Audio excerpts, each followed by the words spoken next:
उपस्थित सर्व शिवसैनिक बांधवांनो आणि भगिनींनो, काय बोलायचं, रोजच प्रवेश होत आहेत. मातोश्रीचा परिसर गर्दीने गजबजून जातोय. पण ही नुसती गर्दी नाहीये, तर लढणाऱ्या शिवसैनिकांची ही संघटना आणि हे सैन्य आहे. आज साहजिकच आहे, शिवसेनेमध्ये जे जे परत आलेत, अगदी आपल्यातनं गेले होते ते परत आलेत. योगेंद्रजी तर भाजपमधनं आपल्यात आलेत. थोडक्यामध्ये काय, हळूहळू सगळ्यांना आता लक्षात यायला लागले भाजप आणि गद्दार किती ढोंगी आहेत. पण ही लढाई सोपी नाहीये. तुम्ही एका जोशात आहात, जोश तर पाहिजे, पण त्याचबरोबरीने जरा डोळे उघडे ठेवून सगळीकडे बघा. कारण भारतीय जनता पक्ष हा कपट कारस्थान करणारा पक्ष आहे. ज्या पद्धतीने त्यांनी पक्ष फोडले त्याच पद्धतीने ते आता घरं सुद्धा फोडायला बघतायत. आणि हिंदुत्वाचा तर त्यांचा फुगा फुटलाय. एक 2 दिवसापूर्वी पालघरमध्ये आपण सत्तेत असताना जे साधूंचं हत्याकांड झालं ते अत्यंत दुर्दैवी घटना होती. त्याचं कोणी समर्थन केलं नव्हतं आणि करू शकत नाही.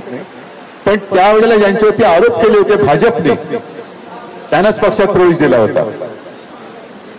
पक्षात प्रवेश दिल्यानंतर जेव्हा बोबाटा झाला, कारण त्यांना काय वाटलं होतं की हे आपलं पाप आहे ते लपून जाईल. पण हे पाप लपलं नाही. चव्हाट्यावरती आल्यानंतर त्यांनी घाईगडबडीने त्यांना स्थगिती दिली. म्हणजेच काय की हिंदुत्वाचं यांचं ढोंग हे फुटलेलं आहे. आता काय करायला लागले, आता भाषिक क्रांतवाद पेटवायला लागले. एक काल परवाकडे दुर्दैवी घटना घडली जी घडायला नको होती. भाषेवरनं कोणाची खून करा, कोणाला मारा अशी आपली मागणी नाहीये. पण कोणी कोणत्याही भाषेने कोणत्याही भाषेवरती अत्याचार करू नये. हा भाषिक क्रांतवाद सुरू झाला कुठून? ज्या वेळेला आता तुम्ही विभाग क्रमांक काय 7 ना,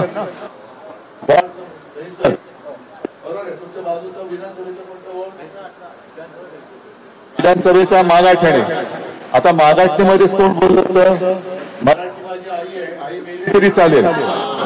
आता जो आई मेली तरी चालेल हा राग हा ज्यांच्यामध्ये पसरवत आहेत, दुसऱ्या काय करायचं. त्याच्यानंतर अगदी संघाचे जोशी सुद्धा घाटकोपर मध्ये येऊन बोलून गेले होते की तिथली मातृभाषा ही गुजराती आहे. म्हणजे हे विष जे आहे हे भाजप आणि संघ पसरवत आहे आणि त्याचा खापर आपलं सगळं काय मारावं होतं. थोडा पुढा राज्य करा. त्याचा आपल्याला आता आपल्या राज्याला आपल्या भूमिपुत्रांना सांभाळायचं आहे.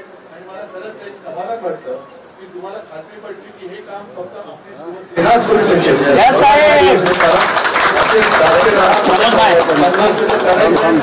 पण हिमतीने आपण लढणार. आणि साहजिकच आहे, जेव्हा हिंमत बंधटात असते तेव्हा विजय दूर नसतो. सगळ्यांना शुभेच्छा देतोय. मुंबई महापालिका असो, कल्याण डोंबिवली महापालिका असो, इकडे असला अस्सल छत्रपती शिवाजी महाराज आणि शिवसेना यांचा भगवा हा फडकवल्याशिवाय राहणार नाही. आणि तो तुम्ही कसा फडकून दाखवा हा विश्वास बाळगतो. सगळ्यांना शुभेच्छा. जय हिंद.